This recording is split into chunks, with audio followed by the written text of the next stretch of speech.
It's baffled scholars for 2 millennia. It is a puzzle made of multi-dimensional elements, an enigma with roots that reach back to the dawning of time, perhaps before. Daniel explained part of it. Ezekiel and Isaiah had glimpses into it.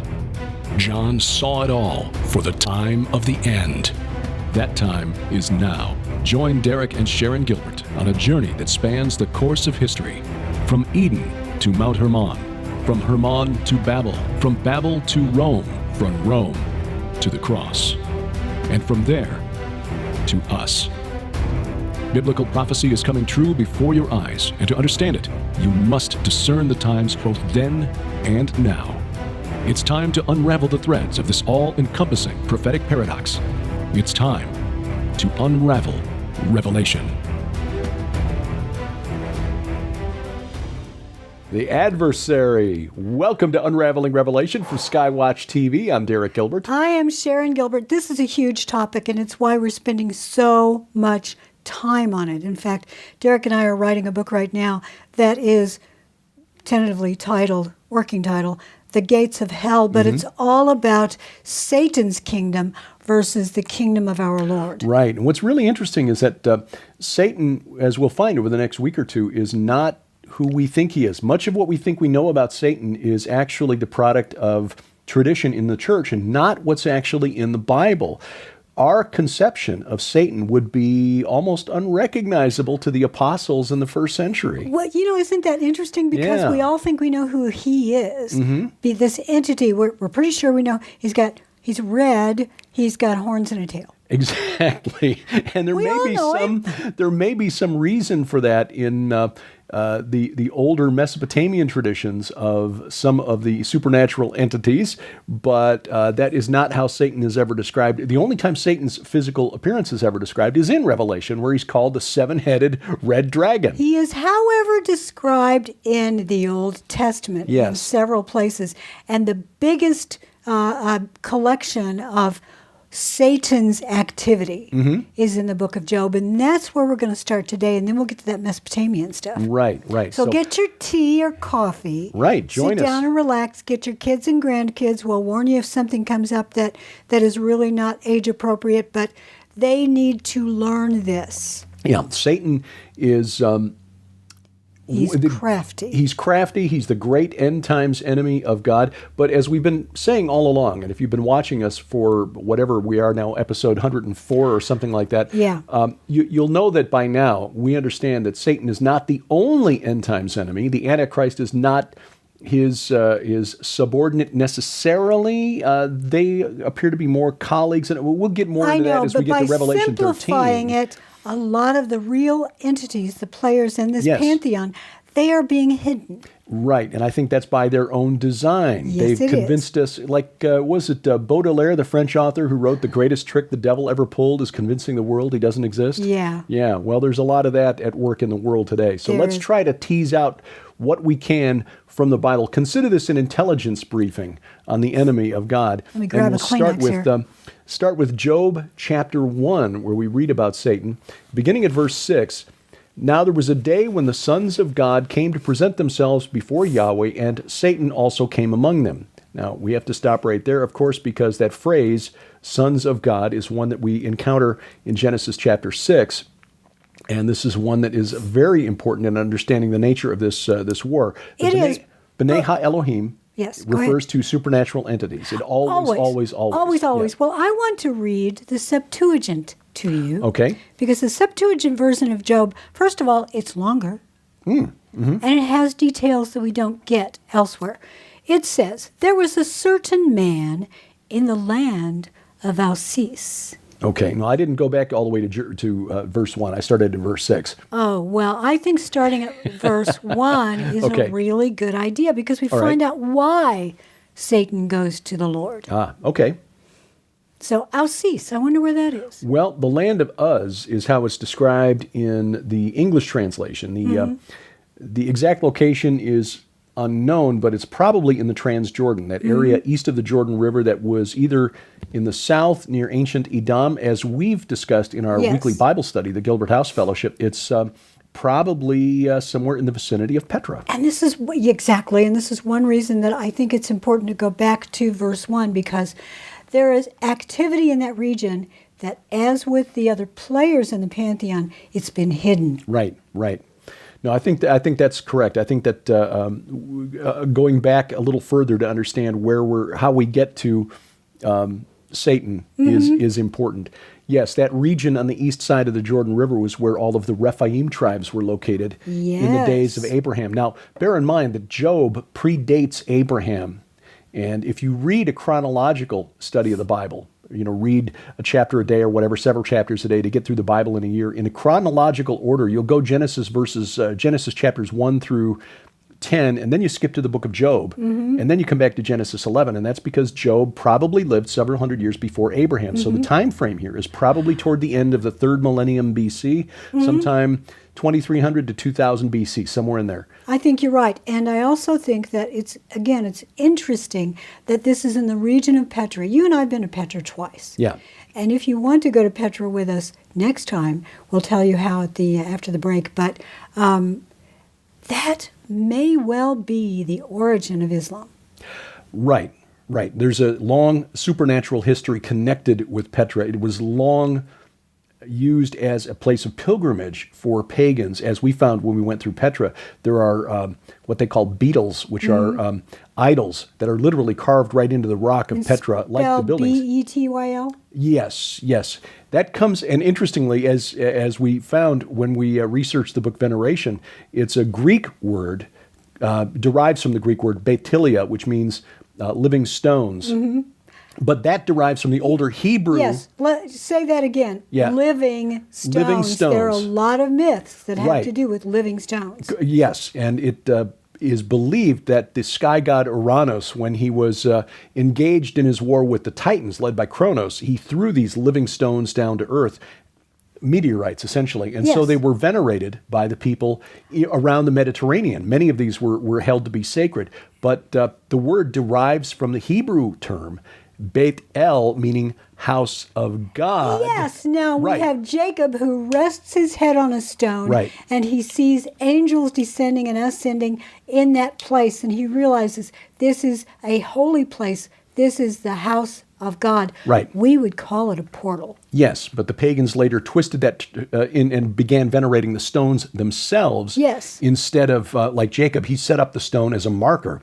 Now, of course, Bethel is not in the vicinity of Petra. It's west of the Jordan. It's north of Jerusalem. Nor is God inside of a stone. Nor is God inside of a stone. That's the key point. Yes. He was not worshiping the stone, but the pagans later began doing it, and there are more than 500 that have been documented at Petra. Now, the Muslim myth is that when Muhammad came to Mecca, which, spoiler for the book when we finally write it, we believe was at Petra, he destroyed the 365 idols, one for each day of the year. Well, there are actually more than that at Petra, but certainly the archaeology of Petra would accommodate the origin story of Islam, whereas archaeologists say there's literally nothing at Mecca in Arabia prior to the 9th century, meaning when Muhammad founded his religion at the beginning of the 7th century, there was nothing there in Arabia. But Petra, yes, a very active cult site with lots and lots of idols. Now, I'm going to go on a bunny trail here. Okay. Those who listen to Gilbert House Fellowship know that we love bunny trails. Bunnies are all over this house.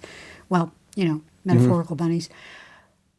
There is a claim by Sir Charles Warren, who discovered a stone on Mount Hermon on the summit, and that stone had Proto-Greek writing on it that indicated that the Watchers had indeed descended, because it's almost word for word from the Book of Enoch. Yes, it reads roughly, those who swore an oath, by the order of the Most High and Holy God, those who swore an oath proceed from here. Yes. Now, our friend Dr. Doug Hamp has actually teased out a new translation, and I think he's correct in his translation, by the order of the great bull El, who was the chief god of the Canaanites, who in my forthcoming book, Second Coming of Saturn, I argue is also Saturn, Kronos, Dagon of the Philistines, etc. In fact, if I may, I would recommend not only your book, which will be out in November, but also Doug's book. Yes. We don't carry it at the Skywatch TV store, but it's really an important book. No, you can find it at most major bookstores and, of course, Amazon.com. It's called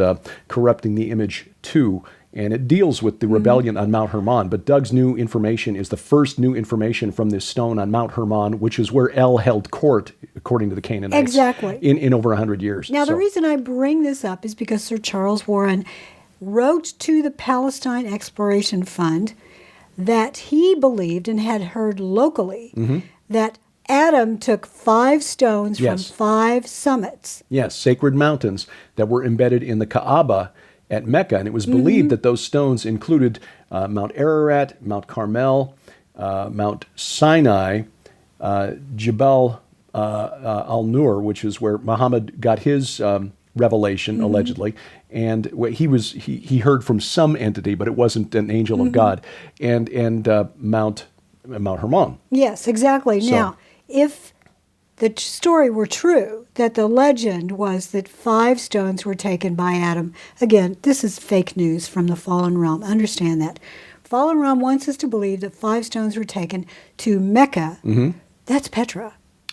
Yes, in the days of Muhammad. You and I believe been, it. So this is the area where Job lived, just to give you context. Right. So the fact that Job was living a pious life in that area, yes, which had all of this pagan activity. And yes, again, when we write the book, we're going to argue that Kadesh Barnea was also in this location, and that it's very likely that Sinai is to be found in the vicinity as well. So you can understand, I think, a little bit, just putting ourselves into the mind of Satan, why he's a little perturbed.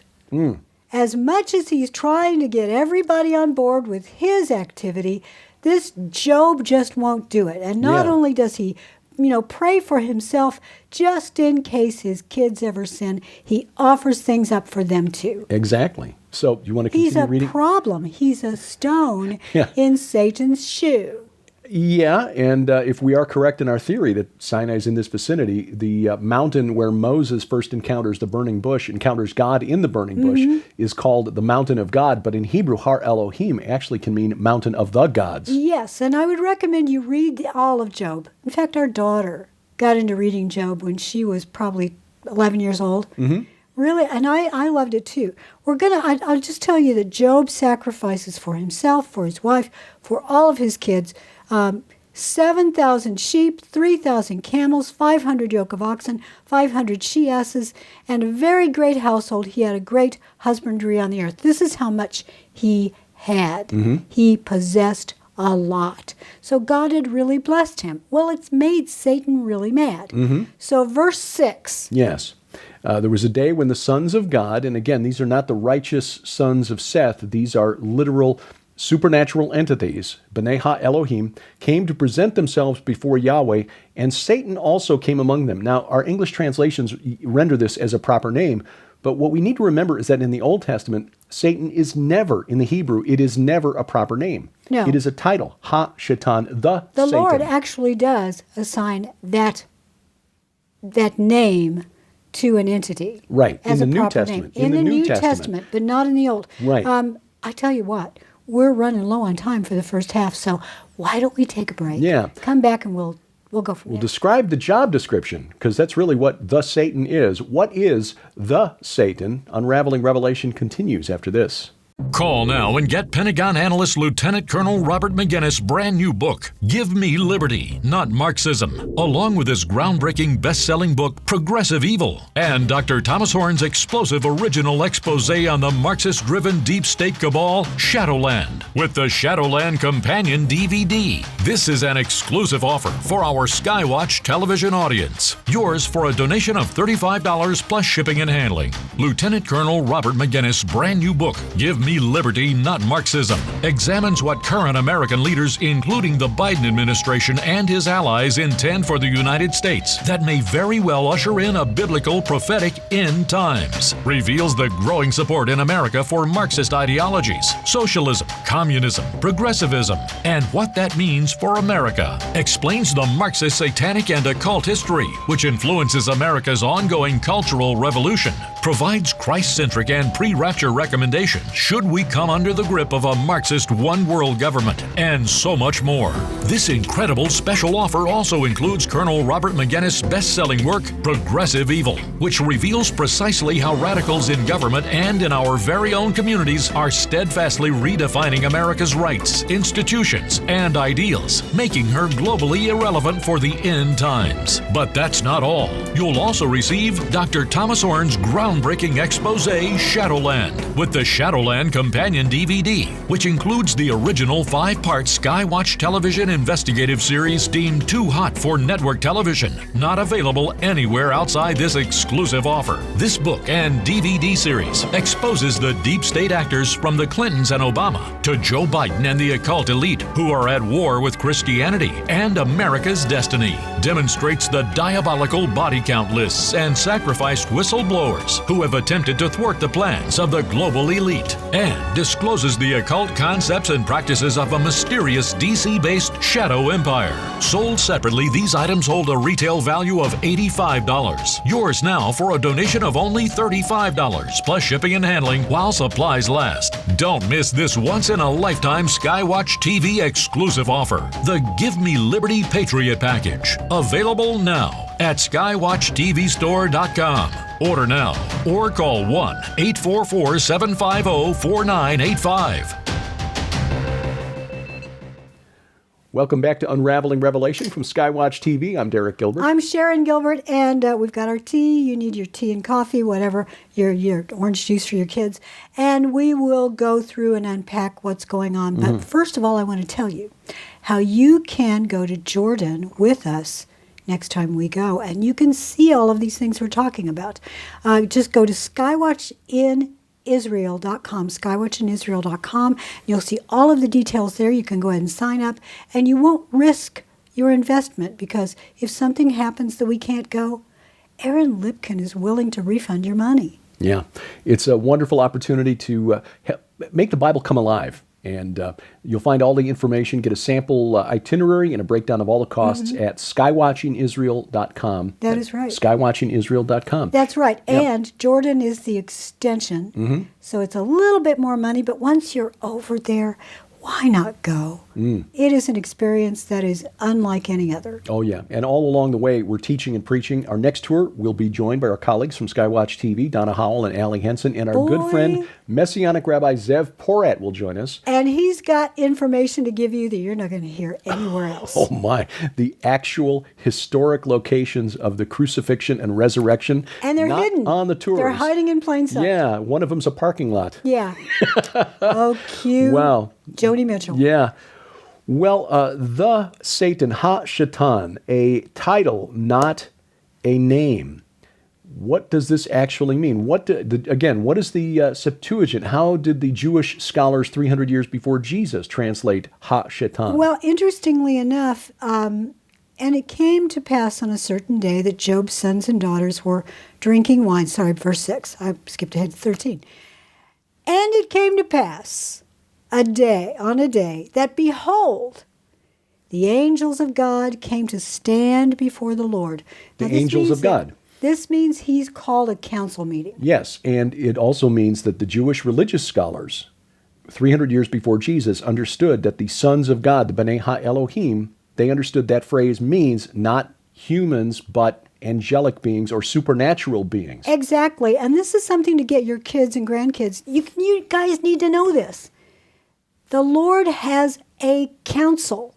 He calls his angels in and they all meet. Now, the Lord doesn't need them. He doesn't need them to do anything. He doesn't need us to do anything. But it gives him pleasure. Right. It makes him happy to allow us to offer an opinion. Yeah. So he's called all of the angels, and that's even those who are standing against him. Right. He's got opposing opinions. And so the word translated Ha-Shatan, this the is accuser, the devil. Into Greek they translate it as diabolos, the devil. So they understood. But it says the devil. In their context they understood that. But the Hebrew word actually means the accuser or the adversary. And it's almost like a prosecuting attorney.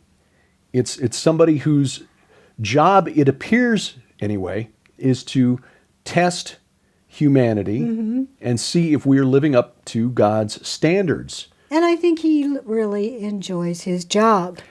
Yes. And yes. this reminds me of something we're going to get to in the book of Revelation, this little horn that speaks blasphemies against the saints.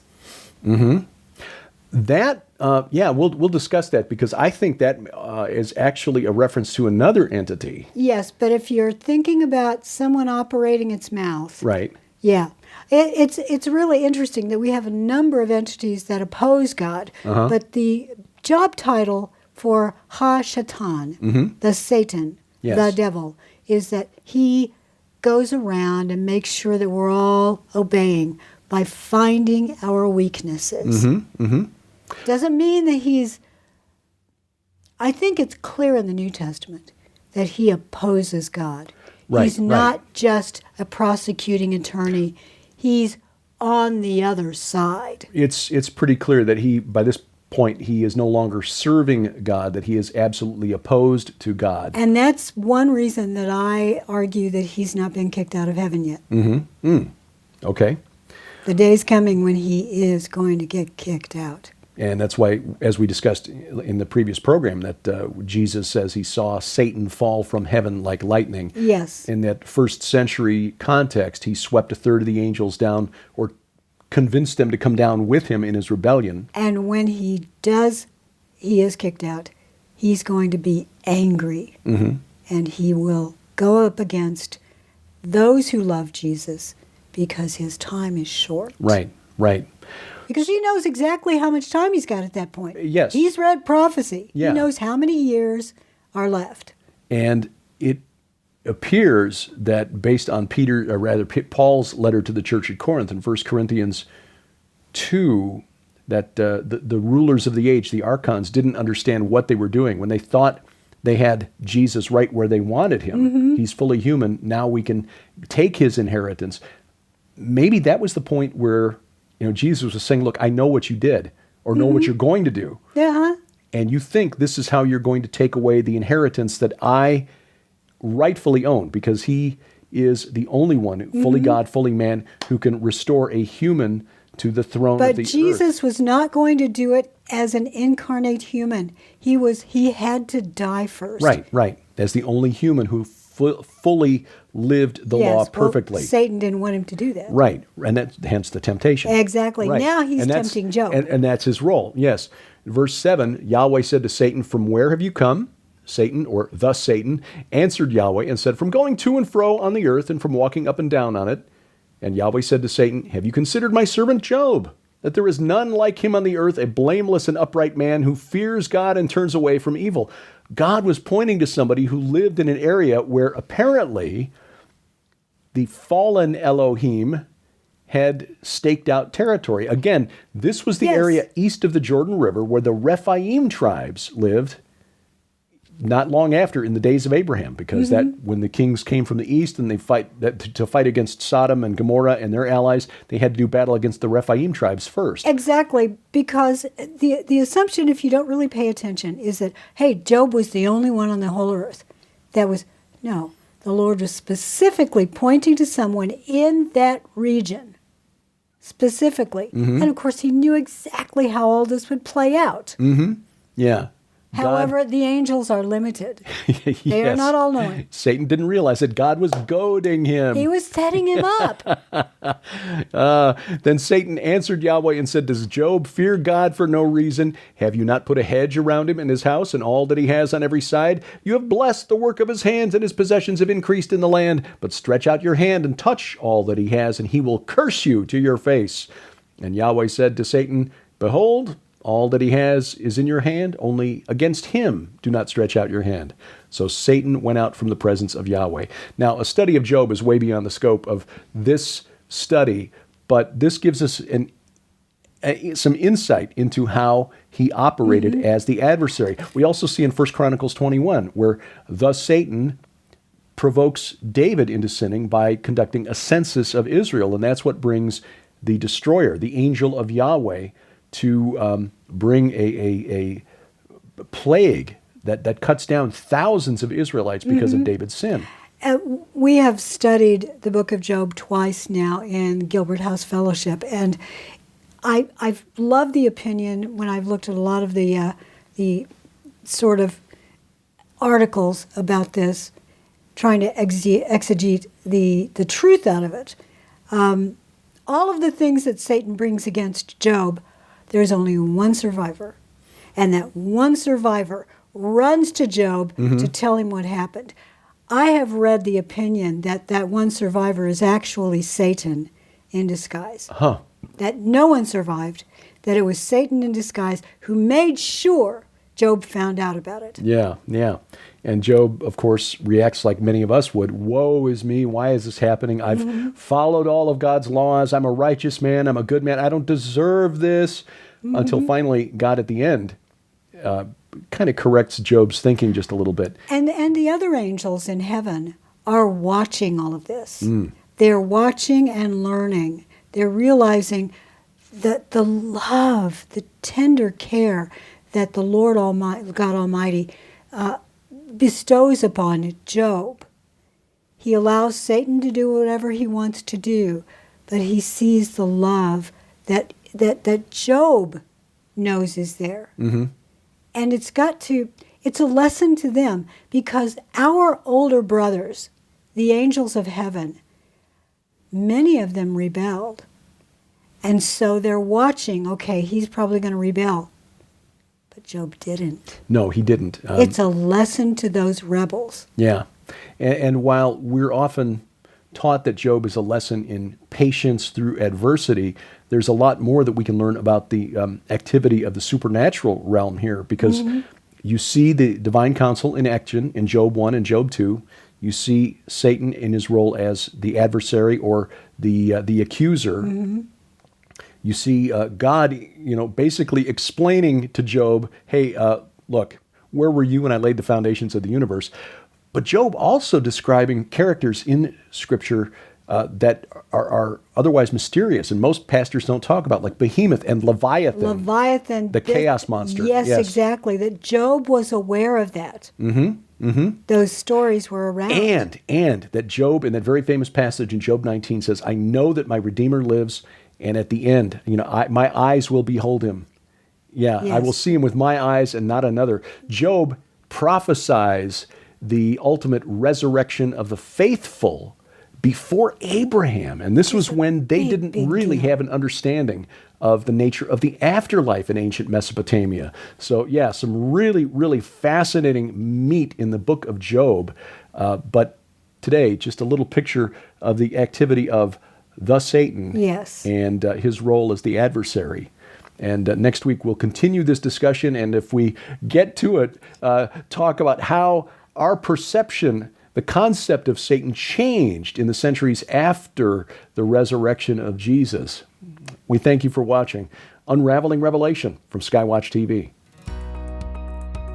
Unraveling Revelation is part of Skywatch TV, a viewer-supported ministry. To learn more about Skywatch TV and the work of our sister ministry, Whispering Ponies Ranch, please visit our website, skywatchtv.com. And please join us for our weekly study of the Bible, verse by verse in chronological order, online at gilberthouse.org.